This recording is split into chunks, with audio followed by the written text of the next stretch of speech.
Bienvenidos a Iglesia Cristiana Casa sobre la Roca, Mérida, Yucatán. Hoy estamos martes y los martes damos un estudio bíblico. Estamos terminando recientemente con la carta a los Gálatas y hoy vamos a iniciar con una nueva carta y esta carta es a los Efesios. Hoy vamos a ver una introducción y el saludo a la iglesia de Éfeso. De hecho, ese es el tema, introducción y saludo a la iglesia de Éfeso. Vamos a ver los primeros dos versículos del capítulo 1. Vamos a orar para iniciar. Señor, te damos gracias por un nuevo día. Te damos gracias porque nos has permitido vivir hasta el día de hoy sanos, Señor. Te damos gracias, Señor, porque nos permites poder estudiar una nueva carta, esta carta a los Efesios. Pedimos, Señor, que sea de grande bendición para nuestras vidas, para los hermanos de la iglesia, para las personas que aún no te conocen, Señor. Te pido que tu Espíritu Santo sea el quien dirija y nos lleve a conocer tus riquezas, Señor, esas posesiones que tú nos has dado en Cristo. Te pedimos, Señor, que abras el entendimiento, los oídos, los ojos espirituales para que podamos realmente ver qué tan de veras privilegiados somos, Señor. Señor, te damos gracias porque nos permite, Señor, a través de las redes sociales poder llevar esta enseñanza y te pedimos, Señor, por todas las situaciones que están pasando en todo el mundo, esta pandemia que está afectando grandemente, Señor. Y te damos gracias también porque nos permitiste congregarnos este domingo y te damos gracias, Señor, porque fue de gran bendición, Señor. Señor, bendice a las personas que están en los hospitales, tanto los enfermos como los doctores, enfermeras y todos los que en esos lugares laboran, Señor. Que ellos puedan conocerte, que ellos puedan de alguna manera escuchar, Señor, no sé si es por la red social o alguien pueda hablarle, Señor, de ti. Que tu evangelio llegue a ellos porque todos necesitan ser salvados de una condenación eterna, Señor. Todos somos pecadores y todos necesitamos ser perdonados, pero ellos no lo saben, Señor. Prepara sus corazones para que esta palabra llegue a ellos como una semilla en tierra fértil. Te damos toda la gloria, la honra y la adoración en el nombre de Cristo Jesús. Y Señor, que tu autoridad, tu poder sea el que obre en esta enseñanza. Amén y amén. Entonces estamos en la primera carta de los Efesios. Si quieres abrir tu Biblia o quieres apuntar las citas bíblicas, que es muy conveniente. Y vamos a ver introducción y saludo a la iglesia de Éfeso como tema. Recordemos que la carta de los Efesios es el cumplimiento de la revelación que Dios ha preparado para aquellos que le aman. Y la carta de Efesios es tomada como uno de los tesoros más grandes y fuertes de la Biblia. Y este tesoro, lamentablemente, como iglesia no lo hemos aprovechado, no lo hemos explorado. Toda la Biblia es un tesoro, eso es un hecho. Pero dentro de ella encontramos diferentes riquezas que conectan con los tesoros y con el tesoro supremo que es Cristo, ¿no? Y en esta carta encontramos una infinidad de riquezas en Cristo. Riquezas que la gran mayoría de los cristianos, como dijimos hace un momento, no las exploramos y no las explotamos. Entonces toda la palabra tenemos que entender que nos va a llevar a ser maduros en Cristo. Esa es la finalidad. Nos hace conocer más y más al Señor Jesucristo. Es todo el fin de estos estudios. Y nos hacen reflejar la gloria del Señor cada vez más y más. Este es el total, el fin por el cual nosotros debemos estar estudiando. Entonces, cuando alguien va a algún lugar y de pronto haya algo, o sea, descubre algún lugar donde tal vez hay infinidad de materia prima que pueda ser utilizada, que pueda ser explotada por cientos de años. Y vemos que esas personas, pues al descubrir esto, se enfocan en ello, empiezan a ir y a sacar, a escarbarle, sacando todo lo que puedan hasta agotarlos. Es algo similar a lo que nosotros debemos hacer, pero en cuestión de la Biblia, pues en este caso estamos hablando de tesoros eternos, ¿no? Y esos tesoros pues no se agotan. De los que estamos dando el ejemplo, llega un momento que se agotan, pero estos no se agotan. Estos son sobreabundantes riquezas eternas de la gracia de Dios, que por su bondad de Dios mismo las podemos tener, están disponibles para nosotros, pero no están disponibles nada más porque sí, sino porque están en Cristo. Por medio de Cristo podemos tener disponibles estas sobreabundantes riquezas, ¿no? Entonces los que están en Cristo son aquellos que ahora son hombres y mujeres comunes, pero regenerados por el Espíritu Santo, han sido perdonados por Cristo, han sido regenerados por el Espíritu Santo, han sido justificados ante Dios. Entonces sería una lástima Una lástima que tengamos estas riquezas al alcance de nuestras manos, riquezas espirituales, no estoy hablando de otro tipo de materiales, sino espirituales, y no las aprovechemos. Sería una negligencia que no busquemos con diligencia y deleite las riquezas del Señor. Ahora, hay personas que buscan riquezas, pero no estas espirituales. Buscan en Cristo riquezas materiales y no las espirituales que Cristo nos está dando. Entonces, lamentablemente, estas personas están confundidos. Estas personas no han escuchado, no han abierto bien sus ojos espirituales porque no pueden percibir las riquezas espirituales en el Señor.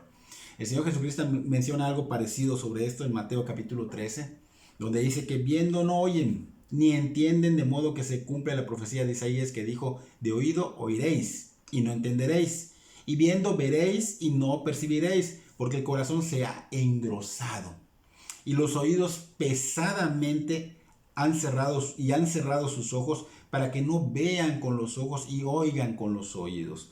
Entonces, prácticamente lo que sucede con estas personas, realmente tienen duro el corazón, son incrédulos y tristemente pues no entienden realmente sobre las riquezas que el Señor nos da. Es por eso que el Espíritu Santo no ha obrado en ellos. Son personas que dicen ser cristianos, pero lamentablemente no lo son, porque no hay una conversión, porque no hubo una disposición del corazón.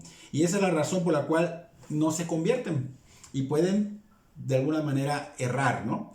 Ahora, ¿cómo se pueden percibir las sobreabundantes riquezas de Dios?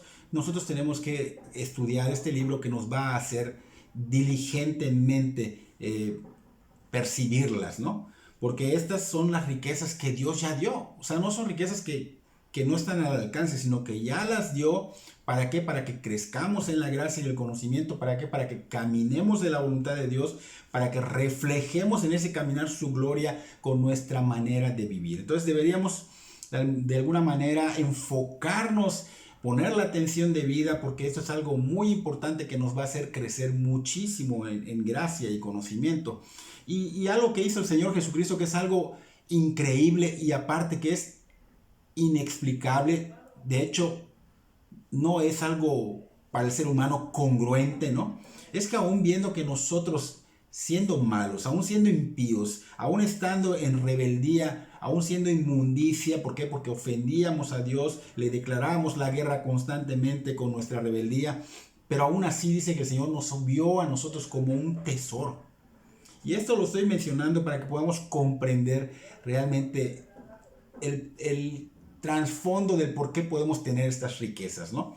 Entonces dice el Señor en Mateo capítulo 13, versículo 44, dice: además el reino de los cielos es semejante a un tesoro escondido en un campo, el cual un hombre halla y lo esconde de nuevo, y gozoso por ello va y vende todo lo que tiene y compra aquel campo.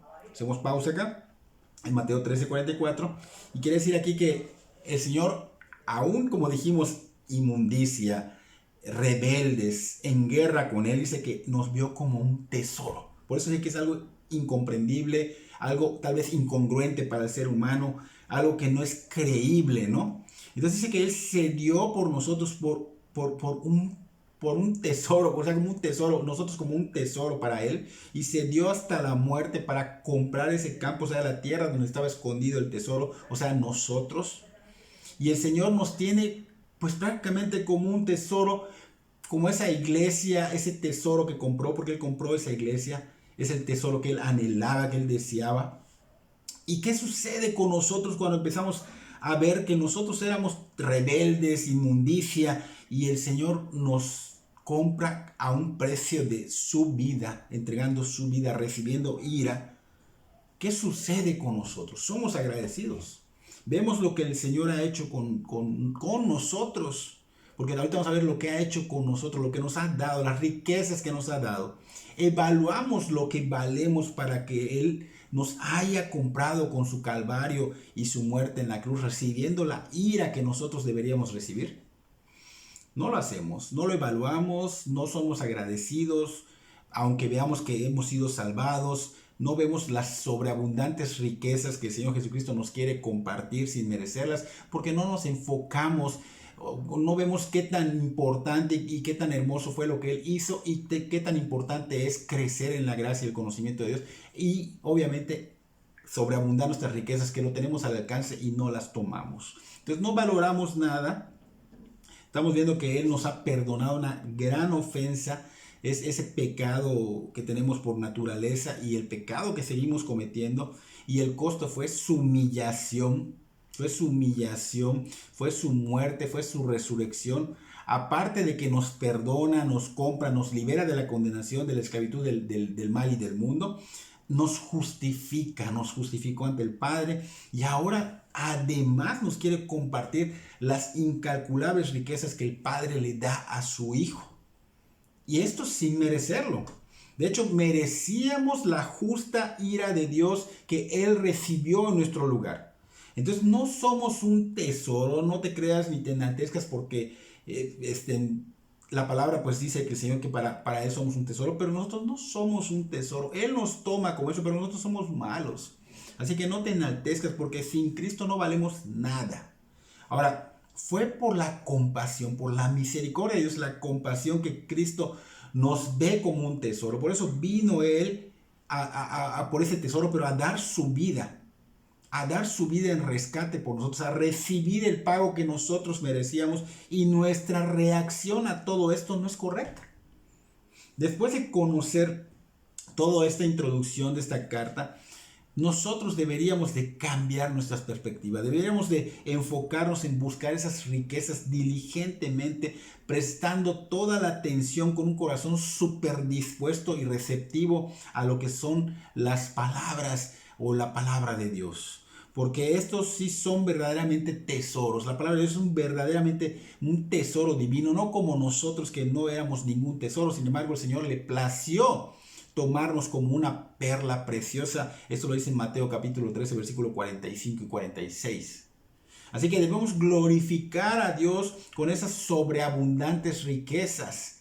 Sabemos que esas riquezas están a nuestro alcance y hay unas que van a estar a futuro, que las vamos a disfrutar posteriormente, pero por ahora tenemos a nuestro alcance innumerables y abundantes riquezas para glorificar a Dios. Efesios, tenemos que entender que no fue escrita para hablar de problemas de una iglesia en particular, más que eso fue escrita para explicar algunos de los grandes temas de doctrinas del cristianismo, ¿no? Entonces, esta epístola está llena de pensamientos y doctrinas sublimes e importantes, y en el primer capítulo pues veremos doctrinas del evangelio, en el siguiente veremos experiencias de los cristianos, y antes de que terminemos la epístola veremos los preceptos de la fe cristiana. Así que vamos a ver todo esto que nos va a hacer entender esta carta y experimentaremos más la gracia de Dios. A lo mejor no la hemos experimentado totalmente, a lo mejor solo estamos en esa gracia de ser salvos, pero no hemos visto muchas cosas de la gracia de Dios que el Señor quiere mostrarnos,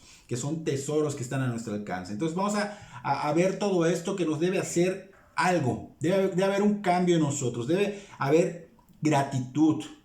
¿Por qué? Porque vamos a comprender lo que Cristo ha hecho por nosotros y ya no nos enfocaremos en lo que el mundo ofrece o lo que el mundo tiene por sus éxitos, personas que a veces tienen éxitos y a veces nosotros como que nos miramos a ver y como que de alguna manera envidiamos esto, ¿no? Eso ya no va a haber cuando conozcamos las grandes, innumerables riquezas del Señor, ya no envidiaremos al mundo por sus éxitos, pues veremos que somos herederos de lo mejor, de las riquezas en Cristo. Porque es de muy poco provecho tener mucho. Tenemos mucho cuando no sabemos cómo usarlo. ¿De qué sirve que lo tengas si no sabes cómo usarlo? Somos ricos en Cristo porque tenemos infinitamente alimentos y recursos espirituales, pero hay que conocerlos. Y la única manera de conocerlos es a través de su palabra, estudiando la palabra, predicando la palabra, y también hay que aprender a usarlos. Así que esto es como esos paquetes que te venden para los hoteles de turismo, esos paquetes que te venden para los hoteles de Cancún, de la Riviera Maya, de Cozumel, todos esos lugares que normalmente ellos se ponen a vender paquetes, ¿no? De todo incluido. Pero mucha gente pasa lo siguiente, la ignorancia, pues los lleva a veces a no disfrutar de todo lo que ofrecen esos paquetes donde los restaurantes ofrecen grandes banquetes y hay servicios allá que son gratuitos, pero por no saber si están disponibles para ellos, pues no ven realmente, no lo toman, o sea, se mueven con cuidado para que no vaya a ser que luego les cobren lo que están agarrando. Entonces vemos que hay banquetes en esos lugares y solo toman lo más barato porque pueden creer que a lo mejor saliendo les van a dar una cuenta y por eso no lo hacen, ¿no? Entonces, también vemos que hay servicios que dan en esos lugares, spas y muchas cosas, servicios en los cuales puedes tú participar que no te los cobran, pero pues no se disfrutan porque tienen un temor a que se los cobren cuando salgan y pues obviamente no preguntan ni indagan para ver si pueden participar de ellos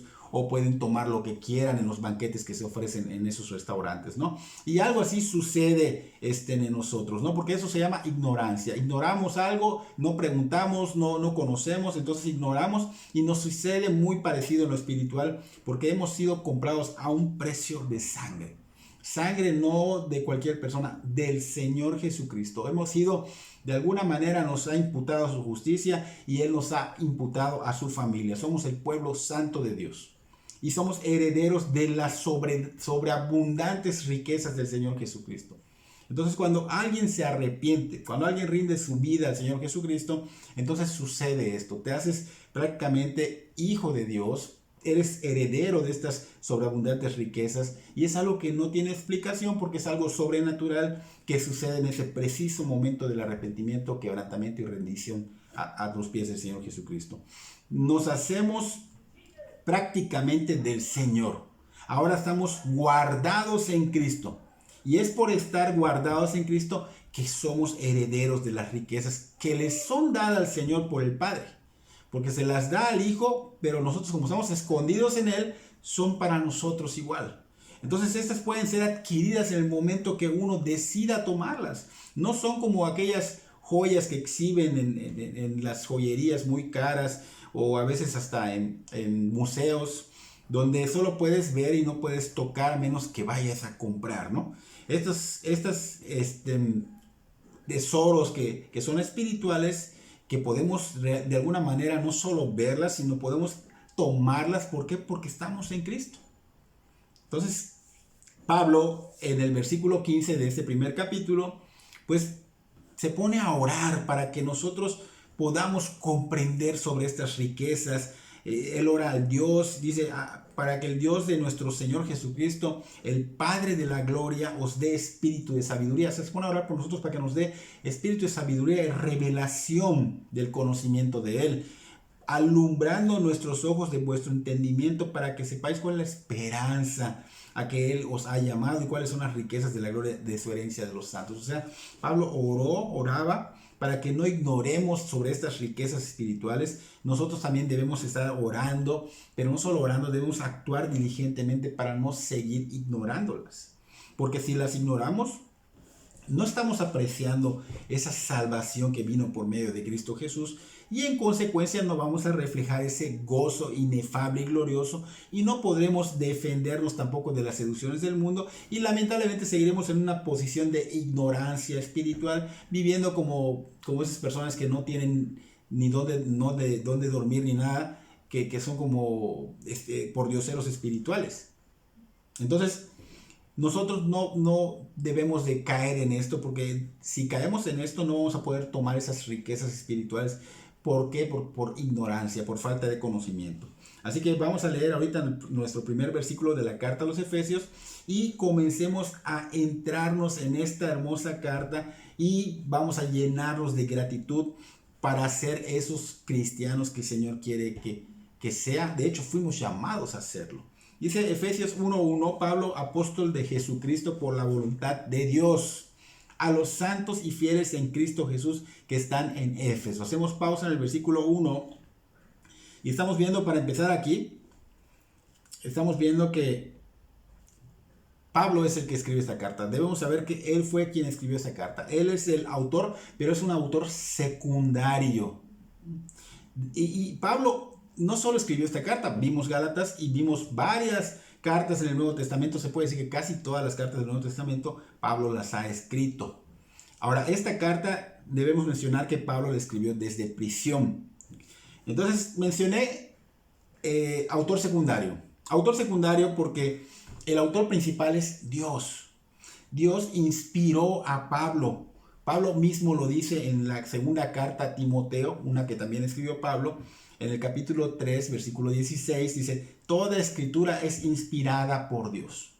Pablo lo está diciendo, no viene de mí, Pablo, es inspirada por Dios y no puede venir del hombre. La instrucción, dice acá, útil para enseñar, tiene que ser la palabra inspirada de Dios, útil para enseñar, útil para reprender, útil para corregir, útil para instruir en la justicia, con un fin de que seamos maduros, instruidos o mejor dicho, preparados para toda buena obra. Así que esto nos equipa para hacer toda buena obra que glorifique a Dios. En 2 de Samuel capítulo 23 versículo 2, Samuel está diciendo, el Espíritu del Señor habló por mí y su palabra estuvo en mi lengua. Él está diciendo que no él habló, sino que Dios lo estaba inspirando y puso palabras en su boca. Segunda de Pedro 1:21 dice, pues ninguna profecía fue dada jamás por un acto de voluntad humana, sino que hombres inspirados por el Espíritu Santo hablaron de parte de Dios. Así que tenemos que comprender con esos 3 versículos, podemos ver que la escritura, toda la Biblia es inspirada por Dios. Y esta es la que nos sirve a nosotros para toda instrucción, para toda enseñanza, para toda corrección. Hay un fin con ella, ¿no? Así que esta carta es de origen divino y por esa razón está en la Biblia. Solo los libros y las cartas escritas por inspiración divina forman parte de la Biblia. Quien añade libros que no son inspirados por Dios o quien quita libros que son inspirados por Dios, lamentablemente tendrá su consecuencia. Así que antiguamente vemos que esta carta fue escrita por Pablo, pero inspirada por Dios. Esta carta comenzaba con el remitente. Vemos que Pablo inicia con un remitente, dice Pablo, apóstol de Jesucristo por la voluntad de Dios, y luego muestra a los destinatarios, o sea, tiene un procedimiento.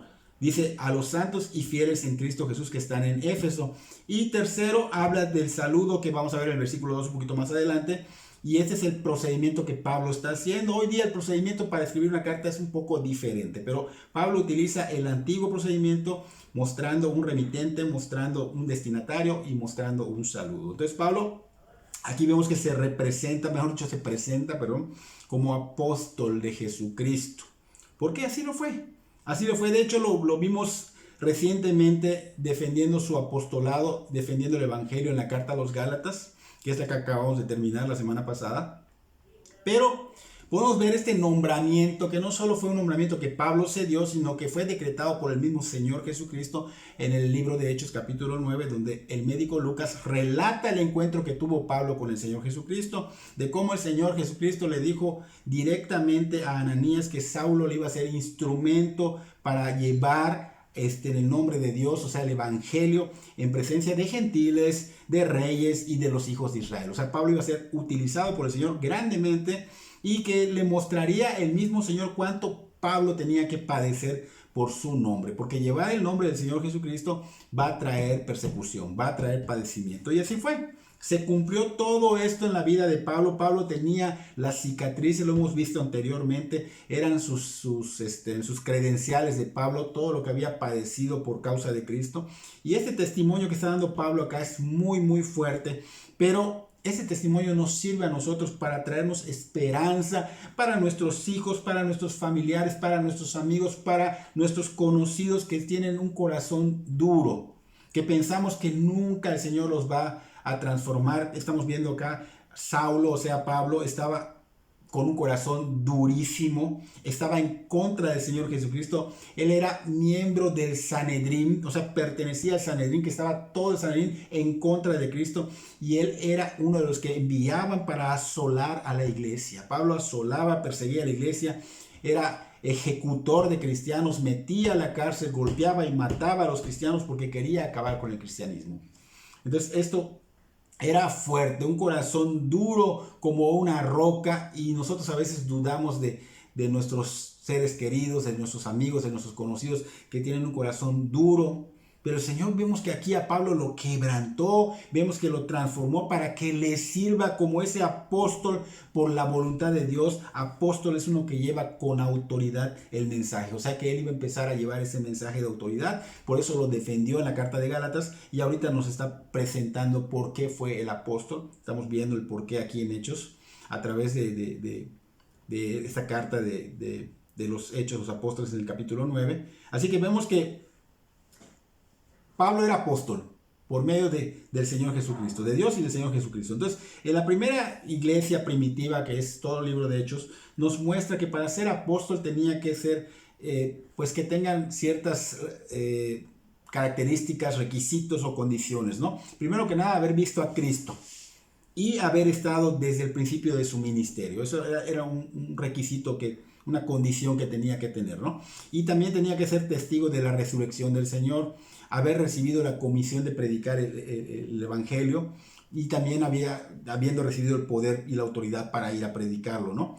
Entonces vemos que también estos son los que pusieron el fundamento doctrinal de la iglesia. Así que vemos que Pablo, pues obviamente tuvo su encuentro con Dios, con el Señor Jesucristo, y fue directo por medio de Dios y del Señor Jesucristo que él realmente fue hecho apóstol.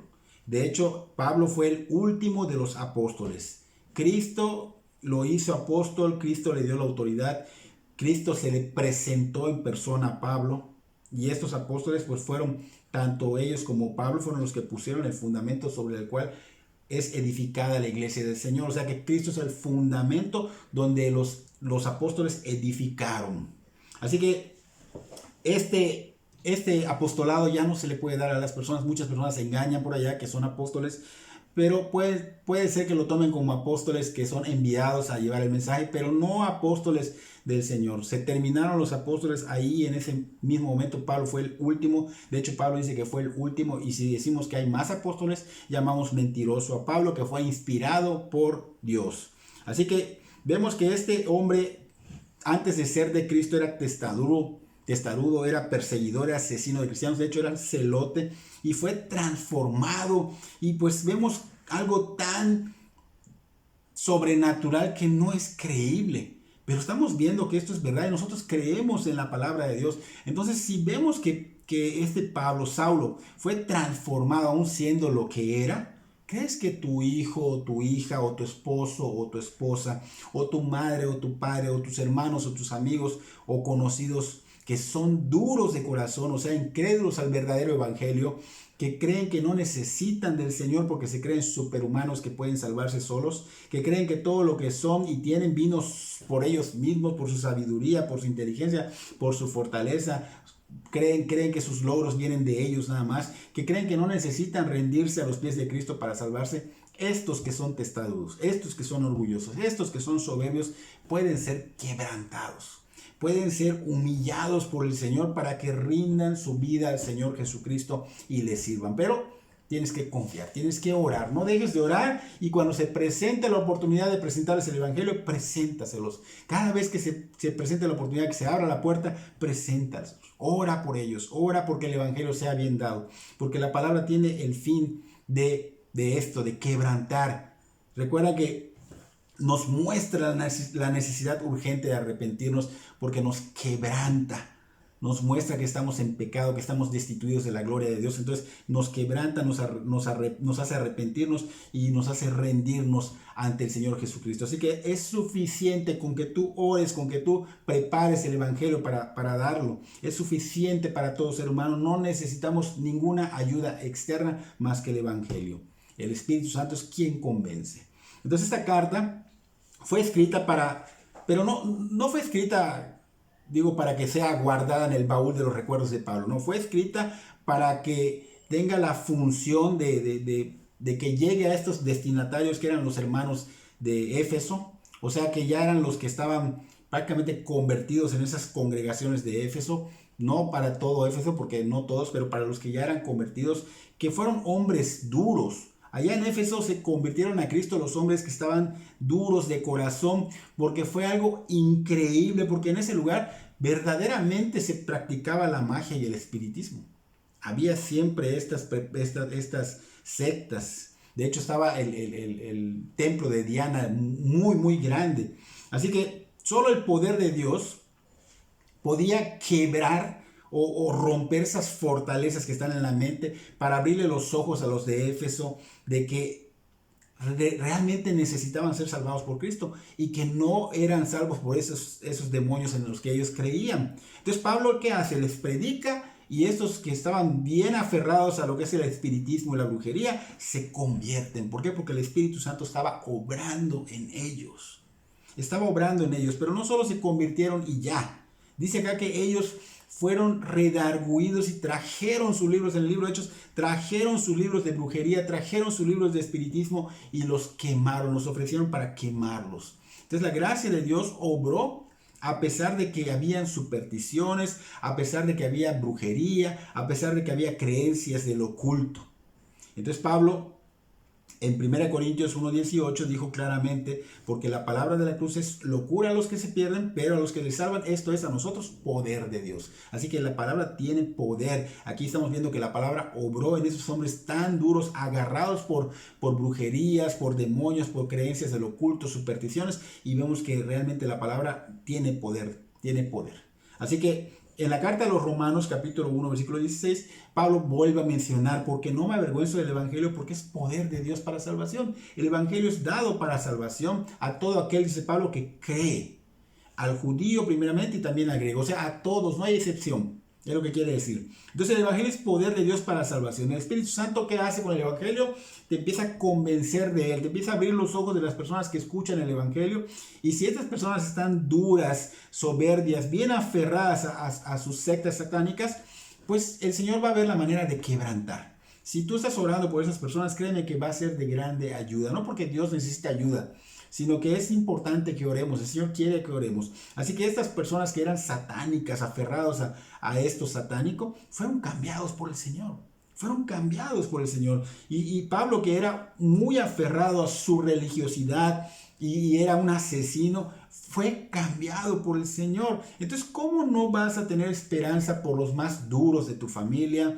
¿Cómo no vas a tener esperanza por los más duros de tus compañeros de la escuela, de tus compañeros de trabajo, de las personas que ponen en tu camino? ¿Cómo puedes no tener esperanza? Aquí estamos viendo algo que nos da esperanza. El mal puede tener esclavizado y tiene esclavizado a muchos. En religiones, en sectarismos, en espiritismo, en brujerías, en el budismo y en muchas cosas más. Pero así como estas personas de Éfeso y así como Pablo, que fueron arrancados de las garras del mal, así pueden ser arrebatados todos estos mencionados de las garras del mal, porque el Señor Jesucristo lo dijo, que las puertas del Hades no prevalecerán. Entonces nosotros con el Evangelio estamos, ¿qué haciendo? Arrebatando a todos esos esclavos de las puertas del infierno. Por eso se está predicando ahorita la palabra. Así que esta carta no solo fue para los de Éfeso, sino que también tenía otros destinatarios, o sea, nosotros, para todo aquel que es converso. Así que fue enviada a todos los que ahora son regenerados. Primeramente a los de Éfeso, pero sigue esta carta para todos los que son regenerados, a todos los que ya son santos y fieles en Cristo Jesús. Así que santos, tenemos que entender una cosa, significa separados para Dios. Es alguien que ha muerto al pecado, pero que está vivo para Dios. Entonces, ¿qué pasa? Que morimos junto con Cristo y ahora estamos santificados, pero no significa que nos canonizaron porque aún estamos con vida, sino que estamos en Cristo, ocultos en Cristo. Somos distintos a todo el mundo. Por eso ahora debemos vivir como tales, totalmente diferentes al mundo. Nuestra manera de conducirnos debe ser diferente, nuestros anhelos deben ser diferentes, nuestros gustos deben ser diferentes, nuestros pensamientos deben ser diferentes. Lo que aborrecemos y lo que no soportamos debe ser diferente, o sea, debe ser el pecado. ¿Por qué? Porque somos santos, y acá dice Pablo, somos santos y fieles. O sea que nosotros somos la sal de la tierra. Si perdemos el sabor, no serviremos de nada. Y el sabor es la santidad, es la fidelidad. Hemos sido separados, ¿para qué? Para la adoración y el servicio de Dios. No para hacer nuestra voluntad, no para vivir como vivíamos antes, sino para adorar y servir a Dios. Entonces, santos, pero no solo santos, también fieles. Santos son santos y creyentes, son una unidad, porque eran creyentes, eran santos, porque eran santos, eran creyentes. O sea, todos los creyentes son santos. no se necesitan canonizar. Entonces somos santos y fieles en Cristo Jesús, unidos a Él, escondidos en Él. Por eso tenemos muchos privilegios, que son esta sabiduría, estos tesoros, porque somos herederos, porque estamos en Cristo. Si no estamos en Cristo, entonces somos absolutamente nada. Pero si estamos en Él, tenemos los privilegios del Señor Jesucristo, herederos del reino de los cielos. Cristo es el todo en todos, el todo de nuestra vida. Así que todas las bendiciones que vamos a ver ahorita, ya las recibimos día a día, pero no las tomamos. Tenemos que tomarlas, tenemos que disfrutarlas. Son bendiciones que son para ahora, y hay bendiciones también para la eternidad, en la virtud de la unión con Cristo. O sea, no vienen nada más porque sí, sino por esa unión con Cristo. ¿Por qué? Porque el Padre se lo da todo a Cristo, lo mencionamos hace un rato, y como estamos estamos ocultos en Cristo, pues podemos nosotros tomarlas. Por eso el Señor, al darnos al compartirnos todas estas riquezas, pues merece toda nuestra gratitud. Aparte de que murió por nosotros, recibió la ira de Dios, merece toda nuestra gratitud, merece toda la gloria y merece todo nuestro servicio y fidelidad. Así que Él es digno de todo esto y más. Así que entramos a la parte del saludo que da Pablo, que dijimos que es el procedimiento de la carta. Lo dice Efesios 1:2, gracia y paz a vosotros, de Dios nuestro Padre y del Señor Jesucristo. Así que todo el mundo anhela la paz. De hecho, podemos ver por todos lados la palabra paz. La escuchamos por todos lados, pero generalmente se refiere a esa paz que el mundo quiere dar, o esa paz mundial, ¿no? Pero la verdadera paz es que esa paz que debe de venir hacia nosotros con Dios, no se puede conocer. Esa paz de Dios no se puede conocer hasta que se conoce la gracia de Dios. Y esta gracia no es vista por ahí comúnmente. Hemos visto seguidamente las palabras, por ejemplo, de amor y paz. Pero no es lo que quiere decir aquí Pablo. Es esa paz, que es lo que la Biblia enseña, es la paz que viene con Dios. ¿Por qué? Porque Cristo muere y Cristo nos perdona nuestros pecados si nos arrepentimos. Pero nuestros pecados nunca pueden ser perdonados si no tenemos ese encuentro con el Señor Jesucristo. Si no encontramos la gracia en el Señor Jesucristo. Así que gracia era el saludo entre los no judíos del tiempo de Pablo. Ellos decían, se saludaban los no judíos, gracia. Y entre los judíos se saludaban con shalom, que significa paz, salud, bienestar. O sea, aquel que disfruta de las abundantes bendiciones que fluyen en ellos por la bondad de Dios, ¿no? Entonces Pablo toma estas dos palabras y les da un significado diferente. Un significado que lo eleva, que es hermoso, y donde dice la gracia de Dios. O sea, la gracia y paz de Dios nuestro Padre Celestial y del Señor Jesucristo. O sea, prácticamente está dando la gracia de Dios, nos está mostrando que es lo que nos salvó, que es en Cristo Jesús. Entonces el cristiano pues conoce esta gracia que viene de Dios por medio de Cristo Jesús, que la experimentamos por medio de Cristo Jesús. Entonces Pablo está mencionando la gracia en un orden, porque la paz no puede venir antes de la gracia. Así que Pablo menciona gracia y paz. O sea, primero viene la gracia y después de la gracia viene la paz. La gracia de Dios es ese por el cual nos salvó. Y después trae esa paz con Dios. En Romanos capítulo 5, versículo 1, Pablo dice, justificados pues por la fe, tenemos paz para con Dios en medio de nuestro Señor, por medio de nuestro Señor Jesucristo. Entonces, aquí este justificados que utiliza en Romanos 5.1, por la fe, es la gracia recibida de Dios por medio del Señor Jesucristo. O sea que por la gracia a través de Cristo tenemos la paz con Dios. O sea, Pablo desea que todos experimenten esta grande bendición. Gracia y paz de Dios nuestro Padre y el Señor Jesucristo. O sea, quiere decir que provienen de Dios el Padre, obviamente a través de Cristo. O sea, Él se convierte en nuestro Padre cuando nosotros experimentamos la gracia de Dios en Cristo, cuando somos regenerados por el Espíritu de Dios. Entonces la gracia y la paz provienen del Señor Jesucristo. Esta paz, aparte de ponernos en paz con Dios, también viene a nuestra alma una quietud, una tranquilidad en medio de cualquier adversidad. Porque no significa ausencia de problemas. Van a haber adversidades, van a haber persecución, van a haber problemas. Pero esta paz trae una quietud a nosotros que dice la palabra que sobrepasa el entendimiento humano. Pero es evidente en nuestro caminar a través de estas tormentas, tempestades, adversidades. Entonces esa quietud interna que tenemos es porque sabemos que hemos sido reconciliados con Dios y que fue por medio de Cristo, y que pase lo que pase, como ya somos de Dios y estamos en las manos de Dios y el Señor Jesucristo, pues Dios está en absoluto control de todo, y así tengamos que hasta morir, no, nada nos va a separar del amor de Dios. Dios está en control total. Nada ni nadie puede arrebatarnos de las manos del Padre y del Hijo. Esa paz se manifiesta en nuestras vidas y obviamente es manifestada afuera hacia los que no conocen al Señor, y ellos empiezan a anhelarla. Ahora, ¿qué pasa? Muchos aquí se preguntan dónde está el Espíritu Santo, porque Pablo nos dijo que también la gracia y la paz vienen del Espíritu Santo. Pues es algo, bueno, la pregunta es válida, ¿no? Pero la gracia y la paz también vienen del Espíritu Santo, porque esto viene de la Trinidad, del Dios Trino, ¿ok? Entonces Pablo no lo menciona específicamente porque el Espíritu Santo ya estaba obrando en Éfeso, ya estaba habitando en cada cristiano. Entonces el Señor Jesús tienes que tener a la diestra del Padre, en su trono, está en el cielo, a la diestra del Padre, pero está obrando a través del Espíritu en esta tierra. Así que estamos viendo que el Espíritu Santo nos dirige acá, nos consuela acá y nos recuerda todo lo que el Señor quiere que aprendamos. El Señor Jesucristo obra en nosotros a través del Espíritu Santo. Así que esto debe aclarar nuestras dudas, ¿no? Y debemos ahora empezar a llenarnos de las abundantes riquezas de Dios por medio del Señor Jesucristo. Y sobre este saludo que Pablo está dando, pues debe ser transmitido correctamente por nosotros. Porque Pablo saluda con una bendición apostólica, exponiendo lo que Dios quiere para los suyos. O sea, Dios quiere que nosotros experimentemos una medida mayor en gracia y paz como su iglesia, como individuos. ¿Por qué? Porque somos ricos en Cristo. Debemos siempre recordar esto, que las riquezas están a nuestro alcance, pero no riquezas materiales, sino espirituales.